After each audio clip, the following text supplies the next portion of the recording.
Hello, everybody, and welcome into another exciting edition of The Rundown. Myself, Jack Heckman, giving you the good stuff on the diamond here this spring. And Jack, got a great interview. We got scores to recap, and we're getting into the swing of things now, literally. Yes, this is the third time we've used this pun in a row, but it's good every time. But it's great to have now all of these sports really getting games in. The weather is starting to look nicer. Yes, I'm knocking on the wood under the table right now, but it's great. We got a great interview and great coverage continuing on here for baseball and softball.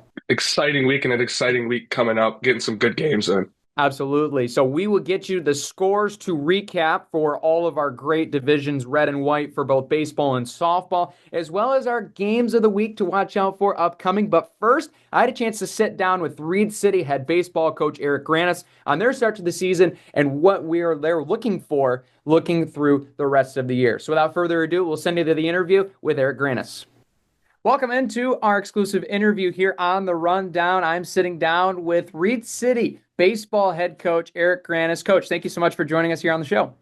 Thanks for having me. Absolutely. I know right now you guys are in the thick of it as we're actually doing this interview. A day early on Tuesday, you guys just played Newaygo. You're going to play them again, a really tough team. Just talk about what you've had from your squad and overall analysis from the first couple weeks of the season.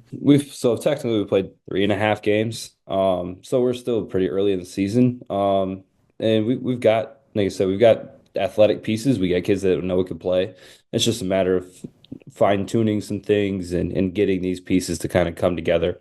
We have opportunities. We've had opportunities against Fremont, had opportunities against Newaygo, and when we're clicking, we look pretty good, but still getting all those pieces to click at the same time has been a struggle so far. Absolutely. And Mother Nature here in Michigan does not cooperate for you guys early on No. in the season.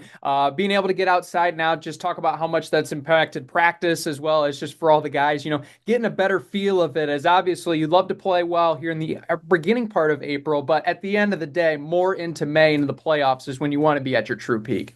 Right. And as history's shown, like with our last 3, 4 years, we struggle early in the season. And then towards the end of the season, we really find our groove and we kind of put those pieces together. I just think our expectation was we put those pieces together a lot sooner than what we have so far. Weather is not cooperating. I look outside right now, it's still not great. It's snowing up here right now. Um, so we'll be inside again today. Nobody likes going inside.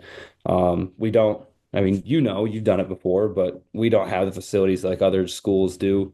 We can't do a full infield practice. We can't do all that stuff. We're just kind of shrunk down. So going back inside is not fun.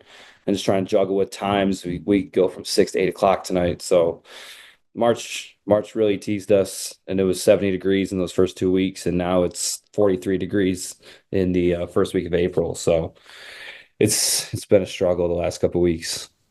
For sure, Mother Nature always throws the curveballs early in the count when it comes to the spring season. But you Yeah. guys, especially, I mean, where your overall schedule development, working with Ryan Hansen on the schedule, you guys want to play your best ball, and that includes playing a lot of those tough teams later on in the season. You got Petoskey playing against St. Francis as well. Just talk about what you see out of the late part of the season and playing such good teams along the way.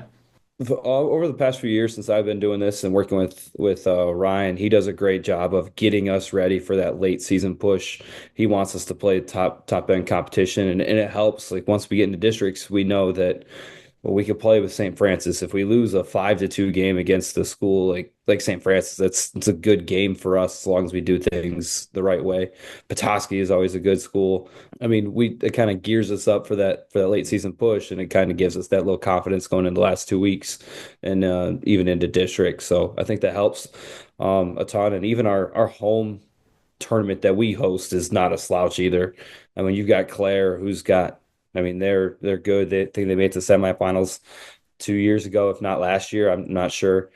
Freeland is always ranked at the top 10 whenever they come over. So I think we have Ludington coming back, and they're also very good. So he does a really good job, and he wants to play top end competition, and we embrace it.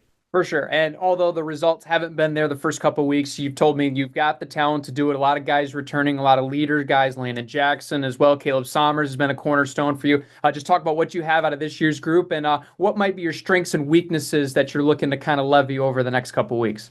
Yeah, like we got Landon Jackson, and he's a great athlete. I've said it with me and my assistant coach Dave Frost that he plays three of the most important positions in sports. I mean, he's a quarterback for the football team. He's a point guard for the basketball team.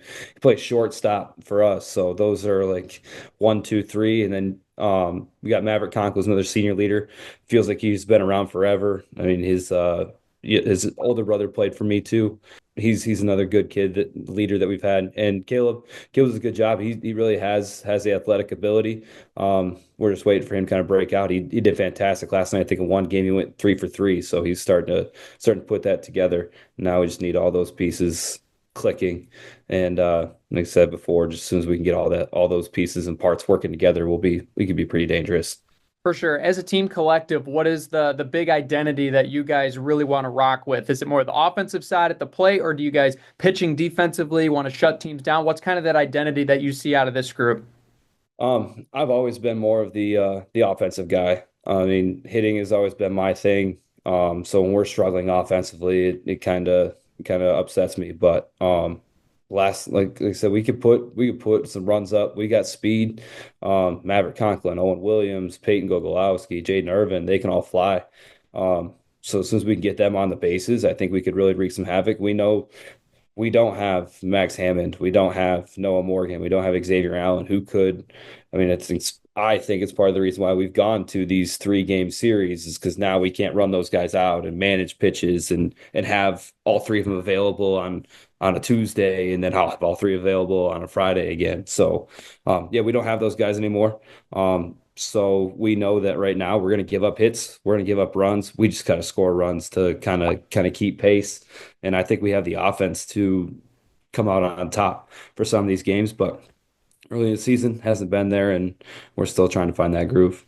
For sure. Still a long way to go, and you've done it before, and we hope to wish you the best of luck. Before you go, Coach, thanks for joining us. For all the fans that are following along, maybe they're watching this show to keep up with you guys, or maybe they want to come out to a game. What's something that fans can expect when they see Reed City baseball this spring? Well, we want to give out a gritty product. We want, I mean, almost like a Lions perspective. We want to grind out wins the best we can. If we go down losing, or if we lose, we want to go down with a fight. And we want to do it the best way we can. I think we have, like I said, we have the pieces to do it. Again, it's just trying to find a way for us to get those pieces clicking, and I think we could really surprise some people going forward as soon as we figure this out. For sure. Well, Coach, thank you so much for joining us, and we wish you the best of luck throughout the rest of this baseball season. All right, thanks for having me. You do a great job, Brandon. Big thanks to Coach Grannis for joining us here on the show. Now we'll get into some recaps of the games around the league. We will start with the CSAA-Red baseball. And Jack, obviously we had some games that we were looking at, especially Big Rapids. They're starting off the year 3-1. Grant the same way, big sweep over Ludington. That's a massive start to their season. Newaygo beating Reed City. They're off on their front feet moving forward. And some of the other teams right now looking at Tri-County, Chip Hills, Reed City. Still early on, a lot of time still to make up for it. But overall, what were your thoughts on that opening week?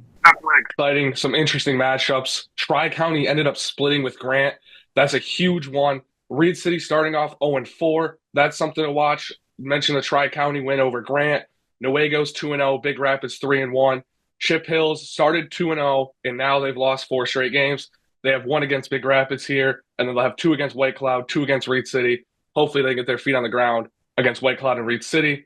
But back to Big Rapids, Jonathan Lazinski had a huge week. Huge week. In the first game against Chip Hills, he was a double away from the cycle. 6 RBIs, hit one over the fence. Heist on the mound. He's pitched quite a bit so far. Had 3 innings against Chip Hills. Pitched well. 3 innings against TC Central. 3 innings of 1-hit ball. No earned runs. That was exciting. Grant held Ludington to a .152 batting average in both games. Rory Fish pitched very well. Greg had some good hits. Tires pitched good in the second game. Jacob Gates came in for the save. Then with the Tri-County one, that's probably the most interesting matchup across softball and baseball so ffor this season, where you had Owen Cheesebro toss 3.1 innings, 3 hits, no earned runs in the first one for the win. He was 3 for 4 with a double and 2 singles, and then the loss. It was just an amazing pitching matchup. Tigers pitched 6 innings even, 3 runs, 1 earned run, 2 walks, 4 strikeouts. And then for Tri-County, Vaughn Veltman hit very well with 2 singles, but Lopez pitched the entire game, 7 innings, 7 hits, 2 runs, 2 earned runs. 2 walks, 3 strikeouts, ball was put in play, but he trusted his defense. That's a matchup coming tonight again. Rematch. That's going to be an interesting one. For sure. As we're recording this Wednesday, some games going to be finishing right that Monday, Wednesday, the doubleheader into the single game, unique format. We'll see how these teams do. Very impressed with the resiliency of pitching so far early this spring that I've seen across the board, and it's only going to get better. And the bats have started hot for a lot of these teams, being able to not only just put the ball in play, be able to score, whether it's unearned runs. But overall, a great start for some of those teams. We'll flip over to the White Division for baseball. Central Malcolm sweeps Morley Stanwood to start the year. They're right now looking like they're a team to watch in that division. Lakeview, 3-2 to start the year. They've got that momentum and they've used it. Obviously, a couple slip-ups against Greenville. But overall, they battled back. They're going to have a nice test coming up. We'll preview that later on, as well as Kent City and White Cloud, each with 1 win. Kent City just wants to get back on the diamond for how their schedule is laid out. And White Cloud, although they lost to Hart, they were very competitive. They played those low-scoring defensive games, maybe a couple hits, couple plays. They could have turned that around. They could have swept the Pirates. So despite the loss, they might have some momentum moving forward. Yeah, they only lost those 2 games by combining 3 runs, the 5-4 loss and then the 5-3 loss. Both great pitching, but in the first game, they just didn't get the bat on the ball, including the second game. They were 4 for 23 in the first game, 2 for 20 in the second game. That's something, if they want to turn the season around, they got to turn it around fast. Central Markham, like you mentioned, playing amazing. Lingman had an amazing game, striking out 13. Bracy struck out 12 in the second game, 25 strikeouts against Morley Stanwood. They'll play again tonight. Lakeview, 3-2. That's a good start for them. They lost to Greenville. Greenville's played a couple teams. I think they played a team in the Red Division, and then they played Lakeview. I think they swept both those. And then against White Cloud, they played good, got the win in the first one. Team pitching, 7-inning game, 10 hits, 5 earned runs, 0 walks, which is key. And then the 5 strikeouts. Hill was 3 for 4 with 3 singles. Team pitching wasn't as great in the second game. They walked 4, 5 earned runs on a 5-inning game. They hit a 7 for 25. So definitely a little bit better there rather than the first one against Greenville. Kent City, like you said, just wants to get back on the diamond the way their schedule is. They haven't played in 3 weeks. Their last game came last month, which it's miraculous they even got a game in March, that is. And then Morley Stanwood, they got Central Montcalm, who swept. Could be a good one tonight, depending on where Lingman's pitch count was. See if he'll pitch tonight. But definitely some interesting matchups. Central Montcalm playing how they should be, though. 100%. They look like the team to chase right now in that White Division. We'll get you some games to look out for here upcoming later on. But let's go to softball. Let's flip the script here. We'll start in the Red Division. What we have learned over this week, many teams have learned that Fremont seems to be the real deal. The bats are elite. Extra base hit slugging power is certainly taking down Big Rapids and Reed City in early action. Chip Hills battling against Harrison, got a split there. And obviously that was kind of the game that I was looking at maybe being the game of the week. I didn't anticipate we'd see 41 runs in one game, but hey, look at how that just turned out. Insane stuff there, an offensive slugfest. That went down to the final play by what, Jack? It sounds like you were telling me, down to the last play, which is incredible. White Cloud as well with Tri-County, looking to see if they can get some positive momentum after the first couple games. And Newaygo so far starting the year 2-1, especially with some big wins over Reed City to start the year. You mentioned the Harrison Chip Hills game. Going in on a pass ball. Harrison scored 7 runs in the bottom of the 6th. 41 combined runs, like you said. 30 of those were in the last 3 innings. An exciting one. Another exciting one was Big Rapids versus Fremont. They ended up the second game being tied, lost the first one 11-1. But a 7-run, 7th inning comeback on the last play of the game, Jalen Schuberg thrown out at the plate. They ended up splitting with Chip Hills. Chip Hills able to sneak one by with some big bats, couple of home runs, led them to that one. Reed City's 0-4. That's the surprise. Swept by Fremont and swept by Newaygo. Newaygo 2-1. They just outplayed them pretty much everywhere. Outscored them by 23 runs in that game. That's a huge one to look out. Grant softball 4-0, just outplaying opponents, outscoring their opponents by 62 runs, hitting well. They destroyed Ludington and Tri-County. They'll play Big Rapids. That will be an exciting matchup.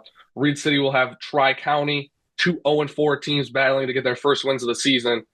And then Chip Hills will go and play Newaygo. There you go. It's very surprising to see Reed City 0-4 and Grant 4-0, but that's just how high school baseball and softball can go. So it'll be interesting to follow along with all of these. Let's flip over to the White division now. Overall, White Cloud looking to get some momentum moving forward. A strong start from Rollie Stanwood, a split with Central Montcalm. They've put themselves at 3-1. Kent City looking to still play a game, as we mentioned earlier on. And Central Montcalm, they're looking to get some momentum with this team. Got outplayed in that first game. They battled back to grit out that second game. But it seems like right now on paper, that team is better than what they've played over the last couple weeks. So they're going to probably be very motivated. And Lakeview, the same way, swept by White Cloud, didn't play their best. The offense was just really stagnant and a lot of run scoring for the Indians in their offense. So overall, it's going to be very interesting to see for Lakeview with that offense, trying to see if they can get that consistently over the next couple games. In the first game against White Cloud, that's key right there. But in the second one, they got the win again, 2-3. White Cloud had 12 errors. Obviously, that's something you got to clean up. We saw a big one a couple weeks back with, I believe it was Newaygo and Wyoming, where Newaygo didn't have a single earned run the entire game and lost at 6-5 in 9 innings, softball-wise. But yeah, you're looking at it, there's not a whole lot that really sticks out. Morley Stanwood being 3-1, that's one thing, if you're thinking about it, sticks out. They got the win over Central Montcalm in the first one, lost the second one, just got a little outplayed there towards the end. That one went 7 innings. Central Montcalm was able to score in the top of the 7th, finishing that one up. But White Cloud's 0-4, got to clean some things up. Like I said, the 12 errors. Best offensive game, but easily the worst defensive game we've seen probably across all softball so far.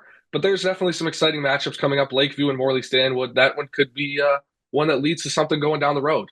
Absolutely. Apologies if you heard my phone call. Schefter's calling me about a report that says they are the team to watch right now. We'll go into some games here. Go back to what's upcoming for this week. We'll go all the way back to the Red division for baseball. Overall, Big Rapids will be playing Chip Hills here on Wednesday as we're recording this. You'll probably hear this maybe a day later, too. They'll have Kalamazoo Central and Oxford coming up. Grant will be going to Belding and Sparta for tournament play, and especially that M37 rivalry. I have a feeling we might have that. Either myself or Jack might pick that for the game of the week because it's a rivalry game. Of course, it's always got to be picked.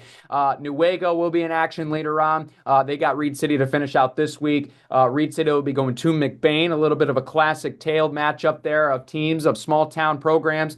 Then you also have Tri-County going up against Kent City in tournament play. They'll have Big Rapids next week, and Chip Hills will be playing White Cloud as well as Reed City later on here next week. Real quick, Jack, what are some games that catch your eye there in Red baseball? Pretty much the one that everyone's going to be looking at. Grant and Newaygo. Newaygo 2-0. Grant 3-1. Lost that one to Tri-County. See how they'll react. That's going to be a huge game with it being a rivalry game, like you mentioned. That's a big game. Huge game already. 100%. Looking at the White division quickly, Central Montcalm plays at Morley to finish out that series there, as well as we'll see White Cloud and Lakeview squaring off here to finish out the week. Those teams are going to have some big games also coming up next week, which you'll see on your screen right now. Especially, I think, for Central Montcalm, keep the momentum rolling. And for White Cloud especially, see if you can get an even match win on Wednesday, even though you might have got swept earlier by the Wildcats. See if you can get some momentum moving into next week by winning one game. Might feel like 1-2, but for them, that'd be a big win moving forward. I see that being a huge one if they can squeak one out there. You know, Lakeview 3-2. Right now, looking at the record aspect, they're the only team that's really going to rival Central Montcalm. I said it earlier in the year, I think Central Montcalm is just going to be far and away better. But if a team like Morley Stanwood could sneak one out this early in the season, who knows who can build momentum going on for the next 3 to 4 weeks.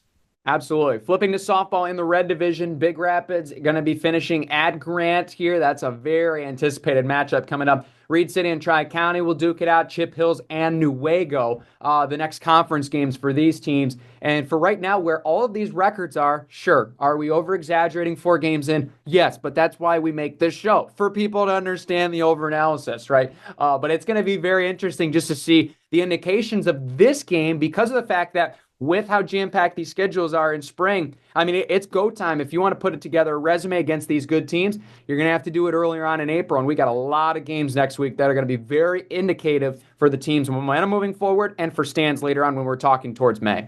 If you can build momentum right now, it's going to be huge. Reed City right now, building the opposite of momentum. They're going the wrong way on the tracks. Same thing with Tri-County. Those teams will match up.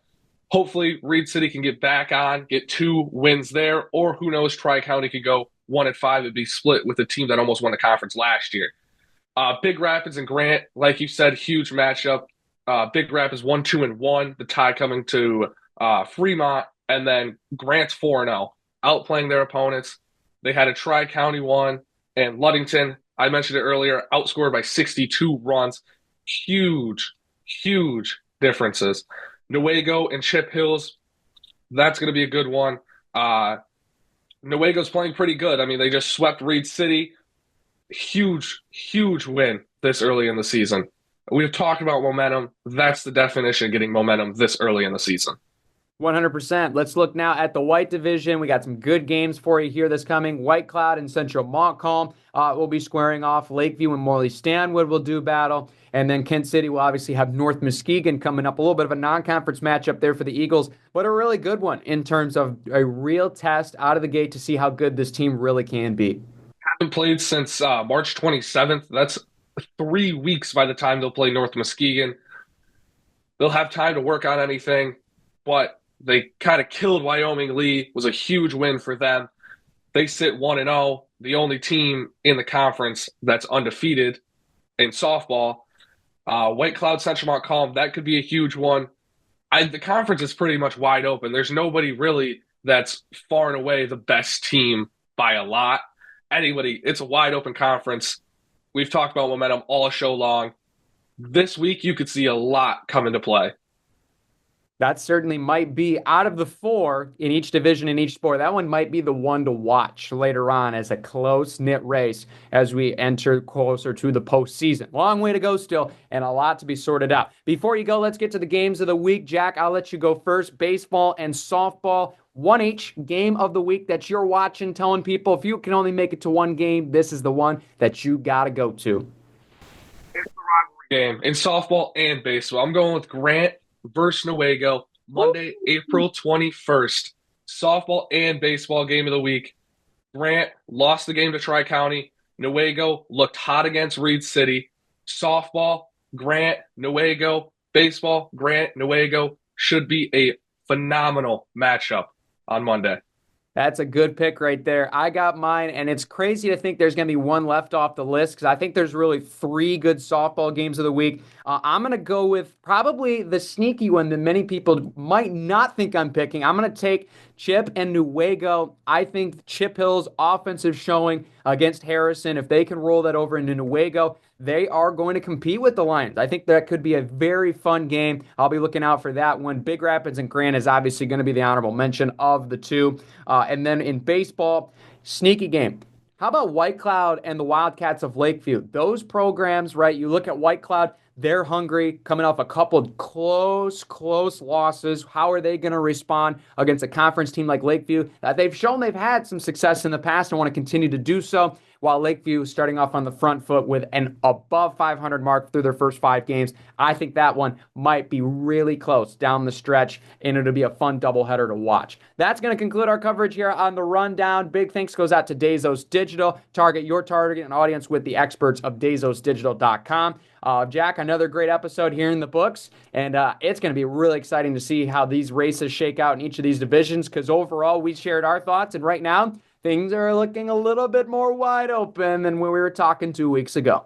I mean, you got that softball division, this white division, wide open. Anybody's cake to take. It's going to be a fun one indeed. Be sure to subscribe on Big Rapids Daily News so you don't miss out on any episodes, or tune in every Saturday at 3:30 p.m. for live radio coverage on WBRN here of this show. And Jack, we'll see you next week.